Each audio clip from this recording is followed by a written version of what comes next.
श्रीगुरुभ्यो नमः। सृष्टिस्थित्यप्ययेह नियतिदृशितमो बन्धमोक्षाश्च यस्मादस्य श्रीब्रह्मरुद्रप्रभृतिसुरनरद्वीषशत्रुआत्मकस्य विष्णोर्व्यस्ता समस्ता सकलगुणनिधिः सर्वदोषव्यपेतः पूर्णानन्दो व्ययो यो गुरुरपि परमः चिन्तयेतं महान्तम्। जन्माद्यस्य यतोऽन्वयादितरतश्चार्थेष्वभिज्ञस्वराट् तेने ब्रह्महृदाय आदिकवये मुह्यन्ति यं सूरयः तेजो वारिमृदां यथा विनिमयो यत्र त्रिसर्गो मृषा धाम्ना स्वेन सदा निरस्तकुहकं सत्यं परं धीमहि नारायणं नमस्कृत्य नरं चैव नरोत्तमं देवीं सरस्वतीं व्यासं ततो ग्रन्थमुदीरये। कृष्णाय वासुदेवाय हरये परमात्मने प्रणतः क्लेशनाशाय गोविन्दाय नमो नमः। श्रीगुरुभ्यो नमः। ಶ್ರೀಮದ್ಭಾಗವತ ಪ್ರಥಮ ಸ್ಕಂದ ಪ್ರಥಮಾಧ್ಯಾಯದ ವಿಚಾರವನ್ನು ನಾವು ನೋಡ್ತಾ ಇದ್ದೀವಿ. ನಿನ್ನೆ ದಿವಸ ನೋಡಿದಂತೆ ಶೌನಕಾದಿಗಳು ಪ್ರಾತಃ ಕಾಲದಲ್ಲಿ ಮಾಡಬೇಕಾದ ಆನ್ನಿಕವನ್ನೆಲ್ಲ ಮುಗಿಸಿ ಸೂತಾಚಾರ್ಯರು ಬಂದಾಗ ಅವರಿಗೆ ಉಪಚಾರವನ್ನು ಕೂಡ ಮಾಡಿ ಕೆಲವು ಪ್ರಶ್ನೆಗಳನ್ನ ಕೇಳಿದ್ರು ಹಾಗೆ ಅಂತ. ಅದೇನ್ ಪ್ರಶ್ನೆಗಳು ಅದನ್ನ ಹೇಳ್ತಾ ಇದ್ದಾರೆ. ಋಷಯಃ ಊಚುಃ ತ್ವಯಾ ಖಲು ಪುರಾಣಾನಿ ಸೇತಿಹಾಸಾನಿ ಚ ನಘ ಆಖ್ಯಾತಾನಪ್ಯಧೀತಾನಿ ಧರ್ಮಶಾಸ್ತ್ರಾಣಿ ತಾನ್ಯುತ ಯಾನಿ ವೇದವಿದಾಂ ಶ್ರೇಷ್ಠೋ ಭಗವಾನ್ ಬಾದರಾಯಣಃ ಅನ್ಯೇ ಚ ಮುನಯಃ ಸೂತ ಪರಾಪರ ವಿದೋ ವಿದುಃ. ಶೌನಕಾದಿ ಋಷಿಗಳು ಹೇಳ್ತಾರೆ, ಸೂತರೇ, ನೀವು ಪುರಾಣಗಳು, ಇತಿಹಾಸಗಳು, ಉಪಪುರಾಣಗಳು ಎಲ್ಲವನ್ನೂ ಕೂಡ ನೀವು ಕೇಳಿದ್ದೀರಾ. ಧರ್ಮಶಾಸ್ತ್ರಾಣಿ ಮನು ಯಾಜ್ಞವಲ್ಕ್ಯಾದಿ ಧರ್ಮಶಾಸ್ತ್ರಗಳು, ಅವರು ರಚಿತವಾದ ಸ್ವಯಂಭುವ ಮನು ರಚಿತವಾದ ಮನುಸ್ಮೃತಿಗಳು, ಯಾಜ್ಞವಲ್ಕರೇ ಮೊದಲಾದ ಋಷಿಗಳು ರಚನೆ ಮಾಡಿದಂತ ಯಾಜ್ಞವಲ್ಕ್ಯ ಸ್ಮೃತಿಗಳು, ಇವೆ ಅದೆಲ್ಲ ಧರ್ಮಶಾಸ್ತ್ರಗಳು ಅಂತ ಅದಕ್ಕೆ ಹೆಸರು. ಅವುಗಳನ್ನು ಕೂಡ ನೀವು ಕೇಳಿದ್ದೀರಾ ಹಾಗೆ ಅಂತ. ನೋಡಿ, ಯಾರು ಏನ್ ಕಲಿತಿದ್ದಾರೆ ಅದನ್ನ ನಾವು ಸರಿಯಾಗಿ ತಿಳ್ಕೋಬೇಕಂತ ಭಾಗವತ ಕೊಡುವ ಸಂದೇಶ ಇದು ನಮಗೆ. ಯಾವ ಗ್ರಂಥಗಳನ್ನ ಯಾರು ಅಧ್ಯಯನ ಮಾಡಿದ್ದಾರೆ ಅದನ್ನ ಇಟ್ಟುಕೊಂಡು ಅವರ ಹತ್ರ ನಾವು ಪ್ರಶ್ನೆಯನ್ನ ಮಾಡಬೇಕು ಅಂತ ವಿಚಾರ. ಅದನ್ನ ಇಲ್ಲಿ ಹೇಳ್ತಾ ಇದ್ದಾರೆ. ಇದೆಲ್ಲವನ್ನು ಕೂಡ ನೀವು ಪುರಾಣಗಳು, ಇತಿಹಾಸಗಳು, ಉಪಪುರಾಣಗಳು, ಧರ್ಮಶಾಸ್ತ್ರಗಳು, ಇದೆಲ್ಲ ಪ್ರತಿಯೊಬ್ಬರೂ ಕೂಡ ಮನುಷ್ಯರು, ಪುರುಷರು ಓದಬೇಕಾದ ಒಂದು ಗ್ರಂಥಗಳು. ಇದು ಕೇಳಿ ತಿಳ್ಕೋಬೇಕಾದ ಒಂದು ಗ್ರಂಥ. ಅದನ್ನೆಲ್ಲ ನೀವು ತಿಳಿದಿದ್ದೀರಾ. ನೋಡಿ, ಏನ್ ಓದಬೇಕು ಅದನ್ನು ಕೂಡ ಇಲ್ಲಿ ಲಿಸ್ಟ್ ಕೊಟ್ಟು ಬಿಟ್ಟಿದ್ದಾರೆ. ಯಾನಿ ವೇದವಿದಾಂ ಶ್ರೇಷ್ಠೋ ಭಗವಾನ್ ಬಾದರಾಯಣಃ ಅನ್ಯೇ ಚ ಮುನಯಃ ಸೂತ. ಇನ್ನು ನೀವೇನ್ ತಿಳ್ಕೊಂಡಿದ್ದೀರಿ ಆಯ್ತು, ಗ್ರಂಥಗಳನ್ನ ಕೇಳಿದ್ದೀರಾ, ಗುರುಮುಖಾಂತರ ಕೇಳಿದ್ದೀರಾ, ಆದ್ರೆ ನೀವೇನು ಅದನ್ನ ಡೈಜೆಸ್ಟ್ ಮಾಡ್ಕೊಂಡಿದ್ದೀರಿ, ಅದನ್ನೇನ್ ತಿಳ್ಕೊಂಡಿದ್ದೀರಿ, ಅದು ವೇದವ್ಯಾಸರಿಗೆ ಮತ್ತು ಬ್ರಹ್ಮಾದಿ ಜ್ಞಾನಿಗಳಿಗೆ ಅದು ಸಮ್ಮತವಾಗಿದೆ. ಅಂದ್ರೆ ಏನರ್ಥ, ನೀವು ಅದನ್ನ ಸರಿಯಾಗಿ ಅರ್ಥ ಮಾಡಿಸ್ಕೊಂಡಿದ್ದೀರಾ. ಅದು ತುಂಬಾ ಇಂಪಾರ್ಟೆಂಟ್. ಇದ್ದಕ್ಕಿದ್ದಾಗಿ ಶಾಸ್ತ್ರ ಕೇಳಿಬಿಟ್ಟು ಶಾಸ್ತ್ರ ಏನ್ ಹೇಳ್ತದೆ ಹಾಗೆ ಅಂದ್ರೆ, ಜೀವಬ್ರಹ್ಮ ಒಂದು, ಜೀವನೇ ಪರಬ್ರಹ್ಮ ಹಾಗೆ ಅಂತ ಹೇಳ್ತದೆ. ಹಾಗೆ ಅಂತ ಹೇಳಿದ್ರೆ ಅದು ಅನರ್ಥಕ್ಕೆ ಕಾರಣ ಆಗ್ತದೆ. ಅದಕ್ಕೆ ತಕ್ಕಂತೆ ಶಾಸ್ತ್ರಗಳನ್ನು, ವೇದಗಳನ್ನು ಕೂಡ ಪ್ರಮಾಣವಾಗಿ ನಾವು ಉಲ್ಲೇಖ ಮಾಡಿದ್ರೆ ಅದು ಮಹಾ ಅನ್ಯಾಯ, ಅದು ಸಾಧನೆಗೆ ದಾರಿ ಆಗೋದಿಲ್ಲ. ಅದರಿಂದ ಶಾಸ್ತ್ರದ ತಾತ್ಪರ್ಯ ಏನು ಅದನ್ನ ನೀವು ಸರಿಯಾಗಿ ಅರಿತವರಾಗಿದ್ದೀರಾ, ನೀವೇನ್ ತಿಳ್ಕೊಂಡಿದ್ದೀರಿ, ಶಾಸ್ತ್ರದ ಅಭಿಪ್ರಾಯ, ಶಾಸ್ತ್ರದ ತಾತ್ಪರ್ಯ ಹಾಗೆ ಅಂತ, ಅದು ವೇದವ್ಯಾಸರಿಗೆ, ಬ್ರಹ್ಮಾದಿ ಜ್ಞಾನಿಗಳಿಗೆ ಸಮ್ಮತವಾಗಿದೆ. ಅದರಿಂದ ಪರೀಕ್ಷೆ ಕೊಡ್ಬೇಕಂತೆ. ನಾವು ಒಂದು ಗ್ರಂಥವನ್ನ ಕೇಳಿ, ಈಗಲೂ ಕೂಡ ನೋಡಿ ಗುರುಕುಲ ಪದ್ಧತಿ ಹಾಗೇ ಇದೆ. ನಾವೇನ್ ಗುರುಗಳ ಹತ್ರ ಕಲಿತಿದ್ದೀವಿ ಅದನ್ನ ಅವ್ರ ಮುಂದೆ ಪರೀಕ್ಷೆ ಕೊಡ್ಬೇಕು. ನಾವ್ ಅರ್ಥ ಮಾಡ್ಕೊಂಡಿದ್ದು ಸರಿಗೆ ಇದೆಯಾ ಇಲ್ಲವಾ ಅವ್ರ ಮುಂದೆ ಒಂದ್ಸಲ ನಿವೇದನೆ ಮಾಡಿ ತೋರಿಸ್ಬೇಕು. ಆಗ ಅವರು ಹೇಳ್ತಾರೆ ಗುರುಗಳು, ಇದು ಸರಿಗಿದೆ, ಇದು ಸರಿ ಇಲ್ಲ, ಇದು ಸರಿಯಾಗಿ ಕರೆಕ್ಟ್ ಮಾಡಬೇಕಾದ ವಿಚಾರ ಇತ್ಯಾದಿ ನಮಗೆ ಸರಿಯಾದ ಮಾರ್ಗದಲ್ಲಿ ಕರೆದುಕೊಂಡು ಹೋಗ್ತಾರೆ. ಅದರಿಂದಲೇ ಪರೀಕ್ಷಾ ಕ್ರಮ ಅಂತ ಒಂದು ಬಂದಿದೆ ನೋಡಿ, ಅದು ಹಿಂದಿನಿಂದ ಬಂದದ್ದು. ಅದು ಪರೀಕ್ಷೆ ಮಾಡಿ ತೋರ್ಸ್ಬೇಕಂತ, ನಮಗೆ ಏನ್ ಅರ್ಥ ಆಗಿದೆ ಗುರುಗಳ ಮುಂದೆ ಮಾತನಾಡಿ ತೋರ್ಸ್ಬೇಕು, ಅನುವಾದ ಮಾಡಿ ತೋರ್ಸ್ಬೇಕು. ಆಗ ಗೊತ್ತಾಗ್ತದೆ ಅವರ ತಾತ್ಪರ್ಯ, ಶಾಸ್ತ್ರದ ತಾತ್ಪರ್ಯವನ್ನ ಸರಿಯಾಗಿ ಅರಿತಿದ್ದಾರೋ ಇಲ್ಲವೋ ಹಾಗೆ. ಅದ್ರ ಮೇಲೆ ಗುರುಗಳು ಪ್ರಶ್ನೆ ಮಾಡ್ತಾರೆ, ಅನುವಾದ ಮಾಡುವಾಗ ಪ್ರಶ್ನೆಗಳು ಮಾಡ್ತಾರೆ, ಅದಕ್ಕೆ ಸಮರ್ಪಕವಾಗಿ ನಾವು ಉತ್ತರವನ್ನ ಕೊಡಬೇಕು. ಆ ರೀತಿಯಾಗಿ ತಯಾರಾದರೆ ಅದು ಸರಿಯಾಗಿ ಇರುತ್ತದೆ. ಇಲ್ಲಾಂದ್ರೆ ಇದು ಒನ್ ವೇ ಡೈರೆಕ್ಷನ್ ಇದ್ದಂಗೆ, ಒಂದು ಕಡೆಯಿಂದ ಮಾತ್ರ ಇನ್ಫಾರ್ಮೇಶನ್ ಹೋಗ್ತಾ ಇದೆ, ಆ ಕಡೆಯಿಂದ ಏನಾಗಿದೆ ಅದು ನಮಗೆ ಗೊತ್ತಾಗೋದಿಲ್ಲ. ನೀವೆಲ್ಲಾನು ಕೂಡ ಕೇಳ್ತಾ ಇದ್ದೀರಿ, ನಿಮಗೆ ಹೌದು ನಾವು ಕೂಡ ಒಂದ್ಸಾರಿ ರಿಪೀಟ್ ಮಾಡಬೇಕು ಹಾಗೆ ಅಂತ ಅನಿಸಿದರೆ ಅದು ಆರ್ಟಿಕಲ್ಸ್ ಮೂಲಕವಾಗಿಯೂ ಇರ್ಬೋದು, ಇಂಗ್ಲಿಷೋ ಕನ್ನಡನೋ ತಮಿಳೋ ಯಾವ್ದು ನಿಮ್ಮ ಭಾಷೆ ಬರುತ್ತದೋ, ನಾನು ಅರ್ಥ ಮಾಡ್ಕೊಂಡಿದ್ದು ಇದು ಹಾಗೆ ಅಂತ ಒಂದು ಸಮ್ಮರಿ ತರ ಒಂದು ಪೇರ ಬರೆದು ಕಳಿಸಿದ್ರೂ ಕೂಡ ಅದು ಒಳ್ಳೆ ಪ್ರಾಕ್ಟೀಸ್. ಅದು ಆ ತರ ಪ್ರಾಕ್ಟೀಸ್ ನಾವು ಮಾಡಬೇಕು ಹಾಗೆ ಎಂಬ ಒಂದು ವಿಚಾರವನ್ನು ಕೂಡ ಇಲ್ಲಿ ತಿಳಿಸಿಕೊಡ್ತಾ ಇದ್ದಾರೆ. ಅದರಿಂದ ನೀವೇನ್ ತಿಳಿದಿದ್ದೀರಾ ಅದು ಪರಮಾತ್ಮನಿಗೂ ಸಮ್ಮತವಾಗಿದೆ, ಗುರು ಹಿರಿಯರಿಗೂ ಕೂಡ ಸಮ್ಮತವಾಗಿದೆ. ಅದರಿಂದ ನೀವು ಆ ರೀತಿಯಾಗಿ ಕರೆಕ್ಷನ್ ಆದ ಮೇಲೆ ನಾವು ಇನ್ನೊಬ್ಬರಿಗೆ ಹೇಳುವ ಕೆಲಸವನ್ನು ಮಾಡಬೇಕು ಅಂತ ಕೂಡ ತಿಳಿಸಿಕೊಡ್ತಾ ಇದೆ. ಎಲಿಜಿಬಿಲಿಟಿ ಬರ್ತದೆ, ಇನ್ನೊಬ್ಬರಿಗೆ ಹೇಳಲಿಕ್ಕೆ ಒಂದು ಎಲಿಜಿಬಿಲಿಟಿ ಬರ್ತದೆ. ವೇತ್ತತ್ವಂ ಸೌಮ್ಯ ತತ್ಸರ್ವಂ ತತ್ವದ ತದನುಗ್ರಹ, ಆ ಪರಮಾತ್ಮನ ಅನುಗ್ರಹದಿಂದ ತತ್ವಗಳನ್ನೆಲ್ಲ ಸರಿಯಾಗಿ ತಿಳಿದಿದ್ದೀರಾ, ಸರಿಯಾಗಿ ಡೈಜೆಸ್ಟ್ ಮಾಡ್ಕೊಂಡಿದ್ದೀರಾ, ತಪ್ಪು ತಿಳಿದಿಲ್ಲ. ಹಿಂದೆ ಹೇಳಿದಂತೆ ತಪ್ಪು ತಿಳಿಯೋದು ಅಂದ್ರೆ ಏನು, ನಾನೇ ದೇವರು ಅಂತ ತಿಳಿಯೋದು, ಅಥವಾ ಜೀವರಲ್ಲಿ ತಾರತಮ್ಯ ಇಲ್ಲ ಅಂತ ತಿಳಿಯೋದು, ಜಗತ್ತು ಸುಳ್ಳು ಅಂತ ತಿಳಿಯೋದು, ಇದೆಲ್ಲ ಅನರ್ಥಕಾರಿ. ಪರಮಾತ್ಮನಿಗೆ, ಜ್ಞಾನಿಗಳಿಗೆ, ಶಾಸ್ತ್ರಕ್ಕೆ ಸಮ್ಮತವಾಗದ ಒಂದು ವಿಚಾರ ಅಂತ ನಾವು ತಿಳ್ಕೊಬೇಕು. ಅದರಿಂದ ಏನೇ ಕೇಳಿದರೂ ಕೂಡ ಅದು ಸರಿಯಾಗಿ ಇದೆಯಾ ಇಲ್ಲವಾ ಎಂಬ ಅದನ್ನ ನಾವು ಪರೀಕ್ಷೆ ಮಾಡಿ ತಿಳ್ಕೋಬೇಕು. ಅದರಿಂದ ನೀವು ನಮಗೆ ಹೇಳಿ, ಬ್ರೂಯುಹು ಸ್ನಿಗ್ಧಸ್ಯ ಶಿಷ್ಯಸ್ಯ ಗುರವೋ ಗುಹ್ಯಮಪ್ಯುತ. ಆ ಶಾಸ್ತ್ರ, ಇಷ್ಟೆಲ್ಲಾ ಶಾಸ್ತ್ರವನ್ನ ನೀವು ಅಧ್ಯಯನ ಮಾಡಿದ್ದೀರಾ, ನಮಗೆ ಅದನ್ನ ತಿಳಿಸಿಕೊಡಿ. ನಿಮ್ಮ ಶಿಷ್ಯರು ನಾವು, ಗುರುಗಳಾಗಿ ಯಾವುದು ಗುಹ್ಯವಾದ ವಿಚಾರ ಅಂತೆಲ್ಲ ಕೆಲವುಗಳು ಇರುತ್ತವೆ, ಅದೆಲ್ಲವನ್ನೂ ಕೂಡ ನಮಗೆ ತಿಳಿಸಿಕೊಡಿ ಹಾಗೆ ಅಂತ ನೋಡಿ. ಅದರಿಂದ ಭಾಗವತ ಅದನ್ನ ಅವರು ಹೇಳ್ತಾರೆ ಸೂತಾಚಾರ್ಯರು, ಹಾಗೆಂದ್ರೆ ಹಿನ್ನೆಲೆಯಲ್ಲಿ ಎಷ್ಟು ಗ್ರಂಥಗಳ ಗುರುಗಳ ಅನುಗ್ರಹವನ್ನ ಪಡೆದಿದ್ದಾರೆ ಎಂಬ ಅದನ್ನ ನಾವು ಅರ್ಥ ಮಾಡ್ಕೋಬಹುದು. ಇನ್ನು ಕೇಳ್ತಾರೆ ಶೌನಕಾದಿ, ತತ್ರ ಅಂಜಶಾಯುಷ್ಮನ್ ಭವತಾ ಯದ್ ವಿನಿಶ್ಚಿತಂ ಪುಂಸಾಂ ಏಕಾಂತತ ಶ್ರೇಯ ತನ್ನ ಶಂಸಿತುಮರ್ಹಸಿ. ನೋಡಪ್ಪ, ಇಷ್ಟಾರು ಒಂದು 10 ಗ್ರಂಥಗಳನ್ನ ನೀವು ಓದಿದ್ದೀರಾ. ಒಂದು ಪುರಾಣಗಳು ಅಂತ ತೆಗೆದುಕೊಂಡ್ರೆ ಸುಮಾರು 18 ಪುರಾಣಗಳು 18, ಉಪಪುರಾಣಗಳು 18, 36 ಗ್ರಂಥ ಆಯ್ತು ಅಲ್ಲೇ. ಇನ್ನು ಇತಿಹಾಸಗಳು, ಧರ್ಮಶಾಸ್ತ್ರಗಳು ಸುಮಾರು ಒಂದು 50 ಗ್ರಂಥಗಳನ್ನ ಅಧ್ಯಯನ ಮಾಡಿದ್ದಾರೆ ಅಂತ ಇಟ್ಟುಕೊಳ್ಳೋಣ. ಈ 50 ಗ್ರಂಥಗಳನ್ನ ಎಲ್ಲರೂ ಓದಲಿಕ್ಕೆ ಸಾಧ್ಯ ಇಲ್ಲ. ನೀವು ಓದಿದ್ದೀರಾ, ಗುರುಗಳ ಅನುಗ್ರಹ. ಆದ್ರೆ ನಮಗೆ ತಿಳಿಸಿ, ಇದನ್ನೆಲ್ಲ ಓದಿ ಇಷ್ಟೆಲ್ಲ ಒಂದು 50 ಗ್ರಂಥಗಳನ್ನ ಓದಿದ್ದೀರಲ್ವಾ, ಇದರಲ್ಲಿ ಭ್ರೂಯುಹು ಪುಂಸಾಂ ಏಕಾಂತತ ಶ್ರೇಯ, ಪುರುಷರಿಗೆ ನಿಯಮೇನ ಶ್ರೇಯಸ್ಸು, ಒಳ್ಳೆಯದು ಯಾವುದರಿಂದ ಆಗ್ತದೆ ಅದನ್ನು ತಿಳಿಸಿಕೊಡಿ. ಅದನ್ನ ಹೇಳಲಿಕ್ಕೆ ನೀವು ಸಂಶಿತು ಅರ್ಹಸಿ, ಅದಕ್ಕೆ ನೀವು ಎಲಿಜಿಬಲ್ ಆಗಿದ್ದೀರಾ. ಯಾಕೆ? 50 ಗ್ರಂಥ, ಸುಮಾರು 50 ಗ್ರಂಥಗಳ ಅಧ್ಯಯನವನ್ನ ನೀವು ಮಾಡಿದ್ದೀರಾ.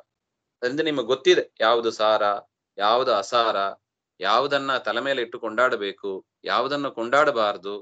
ಹಾಗೆಂತೇಳಿ ಕೆಳಗೆ ಹಾಕಿ ತುಳಿ ಅಂತ ಅರ್ಥ ಅಲ್ಲ. ಪರಮಾತ್ಮನನ್ನೇ ತಲೆ ಮೇಲೆ ಇಟ್ಟು ಕೊಂಡಾಡಬೇಕು. ಉಳಿದ ವಿಚಾರ ಅದು ಅಷ್ಟು ಎಫರ್ಟ್ ಹಾಕದೆ, ಒಂದ್ ದಿವಸಕ್ಕೆ 24 ತಾಸು ಅಂದ್ರೆ ಹೆಚ್ಚಿನ ತಾಸು ನಾವು ದೇವರಿಗೆ ಅಂತಾನೆ ಮೀಸಲಿಡಬೇಕಂತ. ಪರಮಾತ್ಮನ ಕುರಿತಾದ ವಿಚಾರವನ್ನ ಕೇಳು, ಅದೇ ಅರ್ಥ ಅದಕ್ಕೆ. ಹರಿ ಸರ್ವೋತ್ತಮ ಅಂದ್ರೆ ಏನರ್ಥ? ಮನಸ್ಸಿನಲ್ಲಿ ಬೇರೆಯವರಿಗೆ ಅವಕಾಶನೇ ಕೊಡಬಾರ್ದು.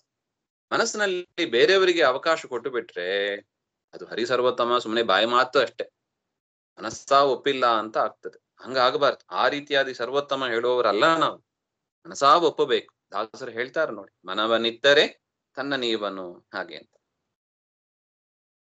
ಅದರಿಂದ ಮನುಷ್ಯರಿಗೆ ಶ್ರೇಯಸ್ಸಾಗೋದು ಯಾವುದರಿಂದ ಅದನ್ನ ನಮಗೆ ತಿಳಿಸಿಕೊಡಿ. ಯಾಕಪ್ಪ ಎಲ್ಲಾ ಗ್ರಂಥ ಓದಲಿಕ್ಕೆ ಆಗಿಲ್ಲವಾ? ಹಾಗೆ ಅಂದ್ರೆ ಎಲ್ಲಾ ಗ್ರಂಥ ಯಾಕೆ ಸ್ವಾಮಿ, ಒಂದು ಗ್ರಂಥ ನೆಟ್ಟಗೆ ಓದಲಿಕ್ಕೆ ಆಗಿಲ್ಲ. ಪ್ರಾಯೇನ ಅಲ್ಪಾಯುಷೋ ಮರ್ತ್ಯಾಹ ಕಲಾವಸ್ಮಿನ್ ಯುಗೇ ಜನಾಹ ಮಂದಾಹ ಸುಮಂದ ಮತಯ ಮಂದಭಾಗ್ಯ ಹ್ಯುಪದೃತಾಹ. ಯಾಕೆಂದ್ರೆ ಕಲಿಯುಗದ ಜನರು ಎಂತವರು? ಪ್ರಾಯೇನ ಅಲ್ಪಾಯುಷ, ಭಾರಿ ಕಡಿಮೆ ಆಯುಷ್ಯ. ಹಿಂದಿನ ಯುಗದಲ್ಲಿ 1000 ವರ್ಷ ಅಂತ ಇತ್ತು ಆಯುಷ್ಯ. ಕೃತಯುಗ, ತ್ರೇತಾಯುಗ, ದ್ವಾಪರ ಯುಗ. ಹಿಂದೆ ಓದದ್ದು ದ್ವಾಪರ ಯುಗ. ದ್ವಾಪರ ಯುಗದಲ್ಲಿ ಸುಮಾರು 1000 ವರ್ಷ ಇತ್ತು ಆಯುಷ್ಯ. ಕಲಿಯುಗದಲ್ಲಿ 100 ಅಂತ ಫಿಕ್ಸ್ ಮಾಡಿದ್ದಾರೆ. ಕಲಿಯುಗದ ಜನರಿಗೆ 100 ವರ್ಷ ಆಯುಷ್ಯ. ಆದ್ರೂ ಏನ್ ಮಾಡೋದು, ನಮಗೆ ಗೊತ್ತೇ ಆಗಲ್ಲ. ಅದು ದಾಸರು ಹೇಳಿದಂತೆ ನಿರ್ಗುಳ್ಳೆ ಇದ್ದಂತೆ. ಈ ವಾಟರ್ ಬಬಲ್ ಅಂತ ಹೇಳ್ತಾರೆ ನೋಡಿ, ಅದು ಯಾವಾಗ ಸ್ಫೋಟ ಆಗ್ತದೆ, ಅದು ಯಾವಾಗ ಅದು ಬ್ಲಾಸ್ಟ್ ಆಗ್ತದೆ ನಮಗ್ ಗೊತ್ತಿಲ್ಲ. ಸಣ್ಣ ಮಕ್ಕಳು ಆಟಾಡ್ತಾ ಇರ್ತಾರೆ, ವಾಟರ್ ಬಬಲ್ ನೋಡಿರ್ಬಹುದು ನೀವೆಲ್ಲ. ಅದು ಯಾವಾಗ ಬ್ಲಾಸ್ಟ್ ಆಗ್ತದೆ ಗೊತ್ತಿಲ್ಲ. ಅದೇ ರೀತಿಯಾಗಿ ಈ ಶರೀರ ಯಾವಾಗ ಜೀವ ಹೊರಗೆ ಬರ್ತಾನೆ ಗೊತ್ತಿಲ್ಲ, ಹೇಳಿಕ್ ಬರೋದಿಲ್ಲ. ಪ್ರಾಯೇನ ಅಲ್ಪಾಯುಷೋ ಮರ್ತ್ಯಾಹ. ಅದರಿಂದ 50 ಗ್ರಂಥವನ್ನು ಓದಿ ಯಾಕೆ ತಿಳಿಬಾರ್ದು, ಅದು ಔಟ್ ಆಫ್ ಕ್ವಶನೇ ಆಗ್ತದೆ. ಯಾಕೆ ಅದು ಔಟ್ ಆಫ್ ಸಿಲೆಬಸ್ಸೇ ಆಗ್ತದೆ. ಯಾಕೆ ಇರಾದೆ ನಮಗೆ ಅಲ್ಪ ಆಯುಷ್ಯ. ಪ್ರಾಯೇನ ಅಲ್ಪಾಯುಷೋ ಮರ್ತ್ಯಾಹ ಕಲಾಬಸ್ಮಿನ್ ಯುಗೇ ಜನಾಹ. ಅಷ್ಟು ಮಾತ್ರ ಅಲ್ಲ, ಸರಿ ಆಯುಷ್ಯ ಕಡಿಮೆ, ಬುದ್ಧಿ ಚುರುಕಿದ್ಯಾ, ಮಂದಾಹ.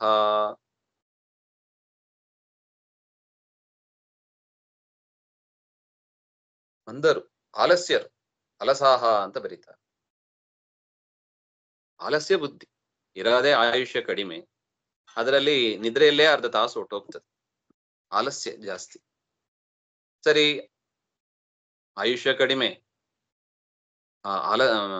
ಆಲಸ್ಯ ಜಾಸ್ತಿ, ಬುದ್ಧಿ ಚುರುಕಿದ್ಯಾ ಹಾಗೆ ಅಂದ್ರೆ ಸುಮಂದ ಮತಯ.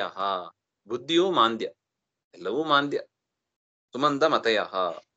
ಸರಿ, ಪುಣ್ಯವಾದ ಜಾಸ್ತಿ ಇದೆಯಾ, ಮಂದ ಭಾಗ್ಯ, ಭಾಗ್ಯವೂ ಕಡಿಮೆ. ಪುಣ್ಯವೂ ಪಾಪನೇ ಜಾಸ್ತಿ. ಕಲಿಯುಗದ ಜನ ಅಂದ್ರೆ ಏನರ್ಥ, ಪಾಪಿಷ್ಟರು ಅಂತಾನೆ ಅರ್ಥ. ಪಾಪ ಜನರೇ ಕಲಿಯುಗದಲ್ಲಿ ಜಾಸ್ತಿ ಹುಟ್ಟೋದು. ನಾವ್ ಇರ್ಬೋದು, ರಾಯರು, ಜಯತೀರ್ಥರು, ಮಹನೀಯರು ಹುಟ್ಟಿರ್ತಾರೆ. ಅವರೆಲ್ಲ ಮಹನೀಯರು, ದೇವತಾ ಸ್ವರೂಪರು. ಅವ್ರು ಬಿಟ್ಟು ಸಾಮಾನ್ಯ ಅಂತ ಅರ್ಥ. ಸಾಮಾನ್ಯವಾಗಿ ಕಲಿಯುಗದ ಜನರೆಲ್ಲ ಅವ್ರ ಹಣೆ ಬಾರನೇ ನೋಡಿ. ನಮ್ಮ ಹಣೆ ಬಾರವನ್ನ ನೀಟಾಗಿ ಒಂದು ಶ್ಲೋಕದಲ್ಲಿ ಕೊಟ್ಟು ಬಿಟ್ಟಿದ್ದಾರೆ. ಅಲ್ಪಾಯುಷಿಗಳು, ಆಲಸ್ಯ ಬುದ್ಧಿ ಉಳ್ಳವರು, ಮಂದ ಬುದ್ಧಿ ಉಳ್ಳವರು, ಮಂದ ಪುಣ್ಯ ಉಳ್ಳವರು. ಎಷ್ಟೆಲ್ಲ ಸಾಲದು ಅಂತ ಹಿ ಉಪದ್ರುತಾಹ. ರೋಗಾದಿಗಳಿಂದ ಅವರು ಪೀಡಿತರಾಗಿರ್ತಾರೆ. ಇರಾದೇ ಬಹಳ ಸ್ವಲ್ಪ ಆಯುಷ್ಯ, ಮಂದಮತಿ, ಆದರೂ ಕೂಡ ರೋಗಗ್ರಸ್ತರಾಗಿರ್ತಾರೆ. 2 ರೀತಿಯಾದ ರೋಗ ಇರ್ತದೆ. ಒಂದು ಶಾರೀರಿಕ ರೋಗ, ಒಂದು ಮಾನಸಿಕ ರೋಗ. ಈಗೇನು ಜಾಸ್ತಿ ನೋಡಿ, ಈಗೆಲ್ಲ ಸ್ಟ್ರೆಸ್, ಅದೇ ಜಾಸ್ತಿ ಇದೆ. ದೇವರ ಹತ್ರ ಕೂಡೋದೇ ಕಡಿಮೆ. ಅಲ್ಲಿ ಮನೆಯಲ್ಲಿ ಏನಾಯ್ತು, ಹುಡುಗರು ಏನ್ ಮಾಡ್ತಾ ಇದ್ದಾರೋ ಅದೇ ವಿಚಾರ. ಉಪದ್ರುತಾಹ. ಅದರಿಂದ ಸ್ವಾಮಿ, ಕಲಿಯುಗದ ಜನರು ಅಂದ್ರೆ ಇಂಥವರು. ಅದರಿಂದ ನೀವು ಅವರನ್ನ ಎಲ್ಲಾ ಗ್ರಂಥವನ್ನ ಓದಿ ಅವರಿಗೆ ಶ್ರೇಯಸ್ಸಾಧನೆ ಮಾಡ್ಕೋ ಹಾಗೆಂದ್ರೆ ಕಷ್ಟ ಇದೆ ಸ್ವಾಮಿ. ಅದರಿಂದ ನೀವೇ ವಿಚಾರ ಮಾಡಿ ಯಾವುದು ಸಾರವೋ ಅದನ್ನ ನಮಗೆ ತಿಳಿಸಿಕೊಡಿ ಹಾಗೆ ಅಂತ ಪ್ರಾರ್ಥನೆ.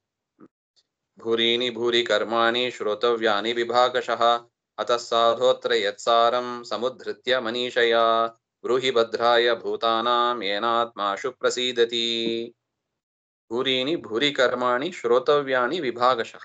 ಯಾವುದು ಕೇಳಬೇಕು, ಯಾವುದು ಕೇಳಬಾರದು ಇತ್ಯಾದಿಗಳನ್ನೆಲ್ಲ ನೀವು ವಿಭಾಗ ಮಾಡಿ ನಮಗೆ ತಿಳಿಸಿಕೊಡಿ. ಅತಃ ಸಾಧೋತ್ರ ಯತ್ಸಾರಂ. ಶಾಸ್ತ್ರಗಳಲ್ಲಿ ಯಾವುದು ಸಾರ, ಶಾಸ್ತ್ರದ ಸಾರ, ಅದನ್ನ ನಮಗೆ ತಿಳಿಸಿಕೊಡಿ. ಏನ ಆತ್ಮ ಆಶು ಪ್ರಸೀದತೆ. ಯಾವುದನ್ನ ಶ್ರವಣ ಮಾಡುವುದರಿಂದ ಪರಮಾತ್ಮ ಭಾರಿ ಸಂತುಷ್ಟನಾಗಬೇಕು, ಕೂಡಲೇ ಸಂತುಷ್ಟನಾಗಬೇಕು, ಭಾರಿ ಅನುಗ್ರಹ ಮಾಡಬೇಕು ಅಂತ ವಿಚಾರವನ್ನ ನಮಗೆ ಹೇಳಿ. ಚೂರು ಮ್ಯೂಟ್ ಮಾಡ್ಕೊಂಡ್ಬಿಡಿಮ್ಮ.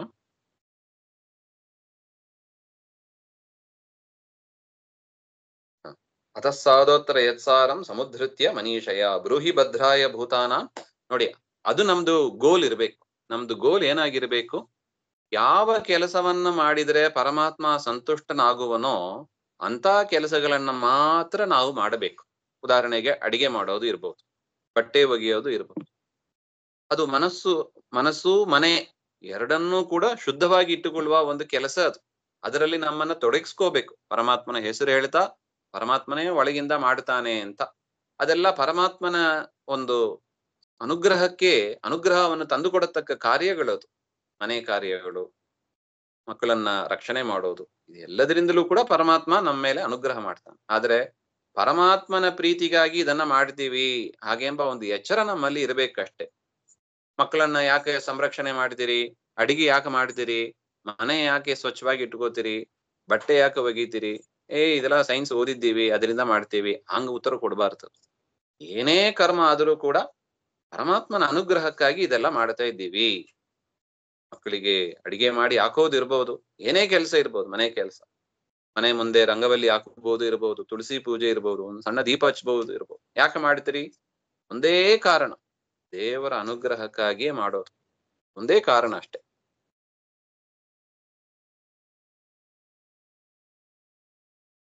ಅದರಿಂದ ಯಾವ ಕೆಲಸವನ್ನ ಮಾಡಿದರೆ ಪರಮಾತ್ಮ ಕೂಡಲೇ ಸಂತುಷ್ಟನಾಗ್ತಾನೋ ಅಂತ ಒಂದು ವಿಚಾರವನ್ನ ನಮಗೆ ಕಿವಿಗೆ ಹಾಕ್ರಿ ಹಾಗೆ ಅಂತ ಪ್ರಶ್ನೆ. ಎರಡನೇ ಪ್ರಶ್ನೆ, ಸೂತ ಜಾನಾಸಿ ಭದ್ರಂತೆ ಭಗವಾನ್ ಸಾತ್ವತಾಂ ಪದಿಹಿ ದೇವಕ್ಯಾಂ ವಸುದೇವಸ್ಯ ಜಾತೋ ಯಸ್ಯ ಚಿಕೀರ್ಷಯ ತನ್ನ ಶುಶ್ರೂಷಮಾನಾನಾಂ ಅಹರಸ್ಯಂಗಾನುವರ್ಣಿತಂ ಯಸ್ಯಾವತಾರೋ ಭೂತಾನಾಂ ಕ್ಷೇಮಾಯ ವಿಭವಾಯ ಚ. ಪರಮಾತ್ಮ ಕೃಷ್ಣನಾಗಿ ಅವತಾರ ಮಾಡಿದ, ವಸುದೇವ ದೇವಕಿಯರಲ್ಲಿ ಅವತಾರ ಮಾಡಿದ. ಆ ಪರಮಾತ್ಮನ ಅವತಾರ ಕತೆ ಅದು ಪ್ರಾಣಿಗಳಿಗೆ ಕ್ಷೇಮವನ್ನು ಉಂಟು ಮಾಡುತ್ತದೆ, ಅಪ್ರಾಪ್ತವಾದ ಒಂದು ಐಶ್ವರ್ಯಾದಿಗಳನ್ನು ಕೂಡ ತಂದು ಕೊಡತಕ್ಕದ್ದು. ನಮಗೇನು ಸಿಕ್ಕಿಲ್ಲ ಐಶ್ವರ್ಯ ಮೋಕ್ಷ ಇತ್ಯಾದಿಗಳು, ಅದನ್ನೆಲ್ಲ ತಂದು ಕೊಡತಕ್ಕದ್ದು. ಅದರಿಂದ ಪರಮಾತ್ಮನ ಕಥೆಯನ್ನ ಕೃಷ್ಣನಾಗಿ ಅವತಾರ ಮಾಡಿದಲ್ಲ, ಕೊನೆಗೆ ಆದ ಅವತಾರ, ಕೊನೆಗೆ ಅಂದ್ರೆ ದ್ವಾಪರ ಯುಗದ ಕೊನೆಯಲ್ಲಿ ಆದ ಅವತಾರ. ಕಲಿಯುಗದ ಜನರಿಗಾಗಿಯೇ ಪರಮಾತ್ಮ ಅನುಗ್ರಹ ಮಾಡಿಯೇ ಅವತಾರ ಮಾಡಿರೋದು ಕೃಷ್ಣ ಅವತಾರ. ಅದರಿಂದ ನಮಗೂ ಕೃಷ್ಣಾವತಾರಕ್ಕೂ ಭಾರಿ ನಂಟು ಇದೆ. ಕೃಷ್ಣನ ಕಥೆಯನ್ನ ಕೇಳೋದಕ್ಕೆ ನಾವು ಬಂದಿರೋದು, ನಾವು ಭೂಮಿಯಲ್ಲಿ ಹುಟ್ಟಿರೋದೇ ಕೃಷ್ಣನ ಕಥೆ ಕೇಳೋದಕ್ಕೆ, ಅದು ಒಂದಕ್ಕೆ. ಅದರಿಂದ ಆ ಕಥೆಯನ್ನ, ಕೃಷ್ಣನ ವಿಚಾರವನ್ನ ನಮಗೆ ತಿಳಿಸಿಕೊಡಿ ಅಂತ ಪ್ರಶ್ನೆ. ಯಾಕೆಪ್ಪ? ಆಪನ್ನ ಸಂಸ್ಕೃತಿಂ ಘೋರಾಂ ಯನ್ನಾಮ ವಿವಶೋ ಗೃಣನ್ ತತಃ ಸದ್ಯೋ ವಿಮುಚ್ಯೇತ ಯಂ ಬಿಭೇತಿ ಸ್ವಯಂ ಭವಃ. ನಾವು ಆಪತ್ಭರಿತವಾದ ಈ ಸಂಸಾರದಲ್ಲಿ ಸಿಕ್ಕಾಕೊಂಡಿದ್ದೀವಿ. ಹುಟ್ಟು ಸಾವು ಎನ್ನುವ ಚಕ್ರದಲ್ಲಿ ಆಪತ್ಭರಿತವಾದದ್ದು ಈ ಸಂಸಾರೇ ಅಕ್ಷಯ ಸಾಗರೆ ಅಂತ ರಾಯಸ್ತೋತ್ರದಲ್ಲಿ ಬರುತ್ತದೆ ನೋಡಿ. ಸಂಸಾರ ಎನ್ನತಕ್ಕದೇ ಭಾರಿ ಘೋರವಾದ ಒಂದು ಸಾಗರ, ಸಮುದ್ರ ಅದು. ಅದರಲ್ಲಿ ಸಿಕ್ಕಾಕೊಂಡಿದ್ದೀವಿ. ಅದನ್ನ ದಾಟಿಸು, ಮೇಲೆ ಎಬ್ಬಿಸು ಅಂತ ರಾಯರಲ್ಲಿ ಪ್ರಾರ್ಥನೆ ಮಾಡ್ತಾರಲ್ವಾ, ಅದೇ ತರನೇ ಪ್ರಾರ್ಥನೆ ಇಲ್ಲಿ. ಎನ್ನಾಮ ವಿವಶೋ ಗೃಣನ್ ತದ್ದೋ ಸದ್ಯೋ ವಿಮುಚ್ಯೇತ. ಆ ಒಂದು ಸಂಸಾರದ ಭಯ ಹೋಗಬೇಕು ಅಂದ್ರೆ ಪರಮಾತ್ಮನ ನಾಮಸ್ಮರಣೆ, ಅದೇ ನಮಗೆ ತಾರಕ. ಅದನ್ನ ನಾವು ಹಿಡ್ಕೋಬೇಕು. ಯಾವ ಸಂಸಾರ ಸಾಗರವನ್ನ ದಾಟಿಸತಕ್ಕದ್ದು ಪರಮಾತ್ಮ ಅಂತ ಪರಮಾತ್ಮನನ್ನು ಕುರಿತು ಎಂಬಿಬೇತಿ ಸ್ವಯಂ ಭವಃ. ರುದ್ರದೇವರು ಕೂಡ ಪರಮಾತ್ಮನ ಆಜ್ಞೆಯನ್ನ ಮೀರೋದಕ್ಕೆ ಹೆದರ್ತಾರೆ. ಮೀರಬಾರದಪ್ಪ ಪರಮಾತ್ಮನ ವಿಚಾರದಲ್ಲಿ, ಪರಮಾತ್ಮನನ್ನ ಮೀರಿ ನಾವು ಮಾಡಬಾರದು ಹಾಗೆ ಅಂತ. ಅದರಿಂದ ಅಂತಹ ಕೃಷ್ಣನ ಒಂದು ಚರಿತ್ರೆಯನ್ನ ನಮಗೆ ತಿಳಿಸಿ ಅಂತ ಅಲ್ಲಿಗೆ ಅನ್ವಯ. ಯತ್ಪಾದ ಸಂಶ್ರಯಾಸೂತ ಮುನಯ ಪ್ರಶಮಾಯನಾಹ ಸದ್ಯ ಪುನಂತ್ಯುಪಸ್ಪೃಷ್ಟಾಹ ಸ್ವರ್ಧನೀವಾನು ಸೇವಯ. ಕೋವಾ ಭಗವತಸ್ತಸ್ಯ ಪುಣ್ಯಶ್ಲೋಕೇಡ್ಯ ಕರ್ಮಣಃ ಶುದ್ಧಿಕಾಮೋ ನ ಶೃಣುಯಾತ್ ಯಶಃ ಕಲಿಮಲಾಪಹಂ. ಮುನಿಗಳು, ಋಷಿಗಳು ಯಾರ ಪಾದವನ್ನ ಆಶ್ರಯಿಸಿ ಇದ್ದಾರೆ, ಆ ಪರಮಾತ್ಮನ ಪಾದವನ್ನ ಆಶ್ರಯಿಸಿದಿಂದಲೇ ಅವರು ಕೂಡ ಪುನೀತರಾಗಿದ್ದಾರೆ. ಅದರಿಂದ ಅಂತಹ ಪರಮಾತ್ಮನ ಚರಿತ್ರೆಯನ್ನ ನಮಗೆ ತಿಳಿಸಿಕೊಡಿ. ಅಂತಹ ಅದ್ಭುತವಾದ ಪರಮಾತ್ಮನ ಕರ್ಮ ಮನಸ್ಸಿನ ಕೊಳೆಯನ್ನ ಶುದ್ಧಿ ಮಾಡತಕ್ಕದ್ದು. ನೋಡಿ, ಸ್ನಾನ ಮಾಡಿದಾಗ ಏನಾಗ್ತದೆ? ಶರೀರದ ಶುದ್ಧಿ ಆಗ್ತದೆ, ಹೊರಗಿನ ಕೊಳೆ ಹೊಟ್ಟೋಗ್ತದೆ. ಮನಸ್ಸಿನ ಕೊಳೆ ಹೋಗೋದು ಹೇಗೆ? ಎರಡು ಕೊಳೆ ಇದೆ ನಮ್ಮಲ್ಲಿ, ಶರೀರದ ಕೊಳೆ, ಒಳಗಿನ ಮನಸ್ಸಿನ ಕೊಳೆ. ಶರೀರದ ಕೊಳೆ ಸ್ನಾನ ಮಾಡಿದಾಗ, ಸೋಪ್ ಹಚ್ಕೊಂಡಾಗ ಹೊಟ್ಟೋಗ್ತದೆ. ಮನಸ್ಸಿನ ಕೊಳೆ ಹೋಗೋದು ಪರಮಾತ್ಮನ ಕಥೆಯಿಂದಲೇ. ಅದರಿಂದ ಪರಮಾತ್ಮನ ಕಥೆ ಅದು ಮನಸ್ಸನ್ನ ಶುದ್ಧಿ ಮಾಡತಕ್ಕದ್ದು. ಮನಸ್ಸಿನಲ್ಲಿ ಇರತಕ್ಕ ಕಲಿ ನೋಡಿ, ದೋಷ ಅಂದ್ರೆ ಯಾರು? ಕಲಿನೇ. ಮನಸ್ಸಿನಲ್ಲಿ ದೋಷ ಇದೆ ಅಂದ್ರೆ ಯಾರಿದ್ದಾರೆ? ಕಲಿಯೇ ಕೂತಿದ್ದಾನೆ ಅಂತ. ಆ ಕಲಿಯನ್ನ ಓಡಿಸ್ಬೇಕು. ಸಾಧನೆ ಅಂದ್ರೆ ಅದೇ, ಕಲಿ ಅಜ್ಞಾನವನ್ನು ಓಡಿಸೋದೇ ಸಾಧನೆ. ಆ ಸಾಧನೆಯನ್ನ ಮಾಡಿಸ್ಬೇಕು ಅಂದ್ರೆ, ಮನಸ್ಸು ಶುದ್ಧಿ ಆಗಬೇಕು ಅಂದ್ರೆ ಪರಮಾತ್ಮನ ಕಥೆಯನ್ನೇ ಕೇಳಬೇಕು, ಪರಮಾತ್ಮನ ನಾಮಸ್ಮರಣೆ ಮಾಡಬೇಕು. ಅದನ್ನ ನಮಗೆ ತಿಳಿಸಿಕೊಡಿ. ತಸ್ಯ ಕರ್ಮಾಣ್ಯುದಾರಾಣಿ ಪರಿಗೀತಾನಿ ಸೂರಿಭಿಃ ಬ್ರೂಹಿನ ಶ್ರದ್ಧದಾನಾನಾಂ ಲೀಲಯಾ ದದತಃ ಕಲಾಹ. ಕೃಷ್ಣ ಕುರಿತಾದ 2ನೇ ಪ್ರಶ್ನೆ ಆಯ್ತು. ಇನ್ನು 3ನೇ ಪ್ರಶ್ನೆ, ತಸ್ಯ ಕರ್ಮಾಣ್ಯುದಾರಾಣಿ, ಪರಮಾತ್ಮ ಮೂಲ ರೂಪದಲ್ಲಿ ಏನೇನು ಕೆಲಸಗಳನ್ನ ಮಾಡಿದ, ಸೃಷ್ಟಿಯಾದಿಗಳನ್ನ ಹೇಗೆ ಮಾಡಿದ, ಅದನ್ನೆಲ್ಲ ನಮಗೆ ತಿಳಿಸಿಕೊಡಿ. ಲೀಲೆಯ ದದತಃ ಕಲಾಹ, ಅನೇಕ ಅವತಾರಗಳನ್ನ ತಾಳಿದ್ದಾನೆ ಆ ಮೂಲರೂಪಿ ಪರಮಾತ್ಮ, ಅನೇಕ ಅವತಾರಗಳನ್ನ ತಾಳಿದ್ದಾನೆ, ಅದನ್ನೆಲ್ಲ ಕೂಡ ನಮಗೆ ತಿಳಿಸಿಕೊಡಿ. ಸಾಕ್ಯಾಹಿ 4ನೇ ಪ್ರಶ್ನೆ ಅದು. ಅವತಾರ ಕಥಾಶುಭಾಹ, ಪರಮಾತ್ಮನ ಮತ್ಸ್ಯಕೂರ್ಮಾದಿ ಅವತಾರ ಕಥೆಗಳನ್ನು ಕೂಡ ನಮಗೆ ತಿಳಿಸಿಕೊಡಿ ಅಂತ 4ನೇ ಪ್ರಶ್ನೆ. 5ನೇದು, ಕೃತವಾನ್ ಕಿಲ ವೀರ್ಯಾಣಿ ಸಹ ರಾಮೇನ ಕೇಶವಃ ಅತಿಮರ್ಥ್ಯಾನಿ ಭಗವಾನ್ ಗೂಢ ಕಪಟ ಮಾನುಷಃ. ಇನ್ನು ಈ ಕೃಷ್ಣನ ಚರಿತ್ರೆ, ಅವನು ಕೃಷ್ಣ ಏನ್ ಮಾಡಿದ್ದಾನೆ, ಬಲರಾಮನ ಜೊತೆಗೆ ಸೇರಿಕೊಂಡು ಅನೇಕವಾದ ಅತಿಮರ್ತ್ಯಾನಿ, ಮನುಷ್ಯರು ಮಾಡ್ಲಿಕ್ಕಾಗದೇ ಇರುವ ಕೆಲಸ. ಏನ್ರಿ, ಒಂದು ಸಣ್ಣ ಮಗು ಒಂದು ಕಿರು ಬೆರಳಲ್ಲಿ ಗೋವರ್ಧನ ಬೆಟ್ಟವನ್ನ ಇಟ್ಟುಕೊಂಡು 7 ದಿವಸ ನಿಲ್ಲೋದು ಅಂದ್ರೆ ಸಾಮಾನ್ಯವ? 7 ದಿವಸ ಕಾಲ ಹಗಲು ರಾತ್ರಿ ಒಂದ್ ಸಣ್ಣ ಮಗು 7 ವರ್ಷದ ಹುಡುಗ ಒಂದು ಬೆಟ್ಟವನ್ನ ಹಿಡ್ಕೊಂಡು ನಿಂತಿದ್ದಾನೆ. ಆ ಬೆಟ್ಟದ ಕೆಳಗೆ ಇಡೀ ಗೋಕುಲ ಆಶ್ರಯವನ್ನ ಪಡೆದಿದೆ ಅಂದ್ರೆ ಸಾಮಾನ್ಯ ಕಾರ್ಯವ ಇದು? ಅತಿಮರ್ತ್ಯಾನಿ, ಮನುಷ್ಯರಿಗೆ ಮೀರಿದ ಕೆಲಸ ಇದು. ಅಂತ ಕೆಲಸಗಳನ್ನ, ಅನೇಕ ಕೆಲಸಗಳು, ರಾಕ್ಷಸ ಪೂತನಿಗೆ ಸಂಹಾರ, ಒಂದೊಂದು ಅದ್ಭುತ ಮುಂದೆ ಬರ್ಲಿಕ್ಕಿದೆ ದಶಮಸ್ಕಂದದಲ್ಲಿ, ಎಲ್ಲ ಕೇಳಿಕ್ಕಿದ್ದೀವಿ. ಅತಿಮರ್ತ್ಯಾನಿ, ಮನುಷ್ಯರಿಂದ ಯೋಚನೆ ಮಾಡ್ಲಿಕ್ಕೂ ಕೂಡ ಸಾಧ್ಯ ಇಲ್ಲ, ಅತೀ ಅದ್ಭುತವಾದ ಕಾರ್ಯ, ಅದನ್ನೆಲ್ಲ ಪರಮಾತ್ಮ ಮಾಡಿದ್ದಾನೆ. ಅದನ್ನು ಕೂಡ ನಮಗೆ ತಿಳಿಸಿಕೊಡಿ. ಅಂದ್ರೆ ಕೃಷ್ಣನ ಒಂದು ಕಥೆಗಳನ್ನ ವಿಸ್ತಾರವಾಗಿ ಹೇಳಿ, ಸಂಕ್ಷೇಪವಾಗಿ, ಬೇರೆ ಅವತಾರ ಬೇಕಾದ್ರೆ ಸಂಕ್ಷೇಪವಾಗಿ ಹೇಳಿ ಪರವಾಗಿಲ್ಲ, ಅಂದ್ರೆ ಕೃಷ್ಣನ ಕತೆ ವಿಸ್ತಾರವಾಗಿ ಹೇಳಿ ಹಾಗೆ ಅಂತ 2ನೇ ಬಾರಿಯೂ ಕೂಡ ಕೃಷ್ಣನ ಪ್ರಶ್ನೆನೇ ಬಂದಿದೆ. ಕಲಿಮಾಗತ ಮಾಜ್ಞಾಯ ಕ್ಷೇತ್ರೇಸ್ಮಿನ್ ವೈಷ್ಣವೇ ವಯಂ ಆಸೀನ ದೀರ್ಘ ಸತ್ರೇನ ಕಥಾಯಾಂ ಸಕ್ಷಣಾ ಹರೇಹೇ. ನಮಗೆ ಗೊತ್ತಾಗಿದೆ, ಯಾಕಂದ್ರೆ ಅವರ ಟ್ರಾನ್ಸಿಷನ್ ಪೀರಿಯಡ್ ಅಲ್ಲಿ ಇದ್ದವರು, ದ್ವಾಪರ ಯುಗದ ಕೊನೆಯಲ್ಲೂ ಇದ್ದವರು, ಕಲಿಯುಗದ ಆರಂಭದಲ್ಲಿ ಇದ್ದವರು ಶೌನಕಾದಿಗಳು. ಅದರಿಂದ ಕಲಿಕಾಲ ಬಂದಿದೆ ಅಂತ ನಮಗೆ ಗೊತ್ತಾಗಿದೆ.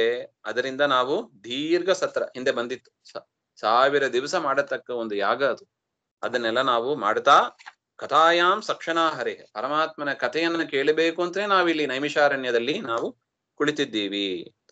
ತ್ವನ್ನ ಸಂದರ್ಶಿತೋ ಧಾತ್ರ, ಈ ನಾವು ಮಾಡಿದ್ದು ಈ ಕರ್ಮ ನೋಡಿ, ಕರ್ಮದಿಂದಲೇ ಜ್ಞಾನ. ಅದಕ್ಕೆ ಪರಮಾತ್ಮ ಕರ್ಮಕ್ಕೆ ತುಂಬಾ ಒತ್ತು ಕೊಡ್ತಾನೆ. ವಿಹಿತ ಕರ್ಮವನ್ನ ಮಾಡ್ರಿ ಮಾಡ್ರಿ ಮಾಡ್ರಿ. ಯಾಕೆ? ಕರ್ಮದಿಂದ ಜ್ಞಾನ. ನೋಡಿ, ಶೌನಕರೇ ಸಾಕ್ಷಿ, ಯಜ್ಞಯಾಗಾದಿಗಳನ್ನ ಮಾಡ್ತಾ ಇದ್ರು. ಯಾರು ಬಂದ್ರು? ಸೂತರೇ ಬಂದ್ರು. ಅವ್ರಾದ್ರೂ ಹೇಗೆ ಬಂದ್ರು? ಬ್ರಹ್ಮದೇವರು ಕಳಿಸಿಕೊಟ್ರು ಅಂತಾರ ನೋಡಿ. ತ್ವನ್ನ ಸಂದರ್ಶಿತೋ ಧಾತ್ರ ದುಸ್ತರಂ ನಿಸ್ಥಿತೀರ್ಷತಾಂ. ಯಾರು ಕರ್ಮವನ್ನ ಮಾಡಿ ಮಾಡಿ ಕೃಷ್ಣಾರ್ಪಣ ಅಂತ ಹೇಳ್ತಾ ಇದ್ದಾರೋ, ಶ್ರೀಮಧ್ವಾಂತರ್ಗತ ಕೃಷ್ಣಾರ್ಪಣ ಅಂತ ಹೇಳಿ ಪರಮಾತ್ಮನ ಪ್ರೀತಿಗಾಗಿ ಕರ್ಮವನ್ನ ಮಾಡ್ತಾರೋ ಅವರಿಗೆ ಜ್ಞಾನದ ಉಪಾಯವನ್ನ ಪರಮಾತ್ಮ ಯಾರ ಮುಖಾಂತರನೋ ಗುರು ಮುಖಾಂತರ ಮುಟ್ಟಿಸ್ತಾನೆ. ಯಾರು ಸಾಕ್ಷಿ? ಶೌನಕಾದಿಗಳೇ ಸಾಕ್ಷಿ. ಯಾಗ ಮಾಡಬೇಕು, ಕಲಿಯುಗ ಬಂದಿದೆ, ಕಥೆ ಕೇಳಬೇಕು ಅಂತ ಅವ್ರು ಮಾಡಿದ್ದೇನೋ ಯಜ್ಞಯಾಗಾದ ವಿಹಿತ ಕರ್ಮವನ್ನು ಮಾಡಿದ್ರು. ಕರ್ಮ ಮಾಡಿ ಜ್ಞಾನವನ್ನ ಪಡೀಬೇಕು, ಕರ್ಮ ಬಿಡುವಂತೆ ಇಲ್ಲ ಅಂತ ಅಭಿಪ್ರಾಯ. ನೋಡಿ, ರಾಯರು ಕೂಡ ಪರಮಾತ್ಮನ ದರ್ಶನ ಮಾಡಿದ್ದಾರೆ. ರಾಯರು, ವ್ಯಾಸರಾಜರು, ರಘುತ್ಮ ಸ್ವಾಮಿ, ಯಾರೇ ಇರಲಿ ಪರಮಾತ್ಮನ ಕಂಡವರು.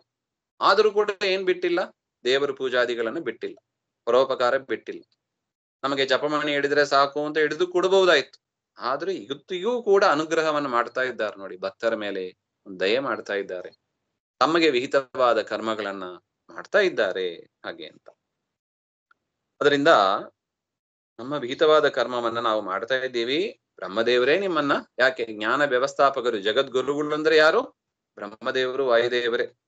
ಅದರಿಂದ ಜ್ಞಾನದ ವ್ಯವಸ್ಥೆಯನ್ನ ಅವರು ಮಾಡಿದ್ದಾರೆ. ಅದರಿಂದ ನೀವು ಬಂದಿದ್ದೀರಿ. ಕರ್ಣಧಾರ ಇವಾರ್ಣವಂ, ಈ ಕಲಿಯುಗ ಎನ್ನುವ ಒಂದು ಸಮುದ್ರಕ್ಕೆ ನಾವಿಕೆಯಂತೆ ಇರತಕ್ಕವರು ನೀವು. ಅಂದ್ರೆ ಭಾಗವತ ಕಥೆ ಕೇಳಿದರೆ ಸಂಸಾರವನ್ನ ದಾಟಬಹುದು.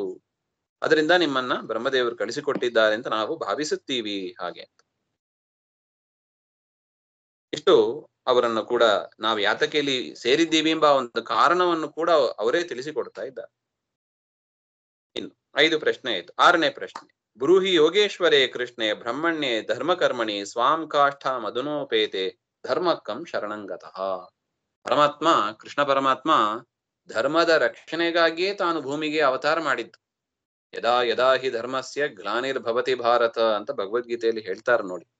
ಯಾವಾಗ ಯಾವಾಗ ಧರ್ಮಕ್ಕೆ ಹಾನಿ ಆಗ್ತದೋ ಆಗ ನಾನು ಅವತಾರ ಮಾಡಿ ಧರ್ಮದ ರಕ್ಷಣೆಯನ್ನು ಮಾಡ್ತೇನೆ. ಈಗ ಪರಮಾತ್ಮ ಕೃಷ್ಣನಾಗಿ ಅವತಾರ ಮಾಡಿ ಸುಮಾರು 106 ವರ್ಷ ಭೂಮಿಯಲ್ಲಿ ಇದ್ದ. 106 ವರ್ಷ. ಕೃಷ್ಣ ಪರಂಧಾಮಕ್ಕೆ ಹೋದ ಮೇಲೆ ಧರ್ಮಕ್ಕಂ ಶರಣಂಗತಃ. ಆ ಧರ್ಮಕ್ಕೆ ರಕ್ಷಕರು ಅಂತ ಒಬ್ರು ಬೇಕಲ್ವಾ? ಧರ್ಮ ಯಾರಿಗೆ ಶರಣು ಹೋಯಿತು? ಧರ್ಮದ ರಕ್ಷಣೆಯ ಜವಾಬ್ದಾರಿಯನ್ನ ಯಾರು ಹೊತ್ತಿದ್ದಾರೆ ಈಗ? ಅದನ್ನು ಕೂಡ ನಮಗೆ ತಿಳಿಸಿಕೊಡಿ ಹಾಗೆ ಅಂತ ಶೌನಕರು ಪ್ರಶ್ನೆ ಮಾಡ್ತಾರೆ. ಶೌನಕಾದಿ ಋಷಿಗಳು 6 ಪ್ರಶ್ನೆ ಇದೆ. ಈ 6 ಪ್ರಶ್ನೆ ಇದು ನಮಗೂ ಇರತಕ್ಕ ಒಂದು ಪ್ರಶ್ನೆನೆ, ನಮ್ದೇ ಪ್ರಶ್ನೆ ಇದು. ಶೌನಕರು ಕೇಳಿದ್ದಾರಷ್ಟೆ. ಇದಕ್ಕೆ ಉತ್ತರ ಕೊಟ್ರೆ ಭಾಗವತ ಮುಗೀತು. ಭಾಗವತ ಅಂದ್ರೆ ಈ 6 ಪ್ರಶ್ನೆಗಳಿಗೆ ಉತ್ತರ ಅಷ್ಟೇ, ಇನ್ನೇನಿಲ್ಲ. ಇತಿ ಶ್ರೀಮದ್ ಭಾಗವತೆ ಪ್ರಥಮ ಸ್ಕಂದೆ ಪ್ರಥಮೋಧ್ಯಾಯ. ಈ ರೀತಿಯಾಗಿ ಶೌನಕರೆಲ್ಲ ಪ್ರಶ್ನೆ ಮಾಡಿದ್ದಾರೆ. ಅದಕ್ಕೆ ಸೂತರು ಏನು ಉತ್ತರ ಕೊಡ್ತಾರೆ ಎಂಬ ಅದನ್ನ 2ನೇ ಅಧ್ಯಾಯದಲ್ಲಿ ತಿಳಿಸ್ತಾರೆ. ಅದನ್ನ ಮತ್ತೆ ಸೇರಿದಾಗ ನೋಡೋಣ. ಶ್ರೀಮಧ್ವಾಂತರ್ಗತ ಶ್ರೀಕೃಷ್ಣ ಅರ್ಪಣಮಸ್ತು. ಶ್ರೀ ಹರೇ ನಮಃ.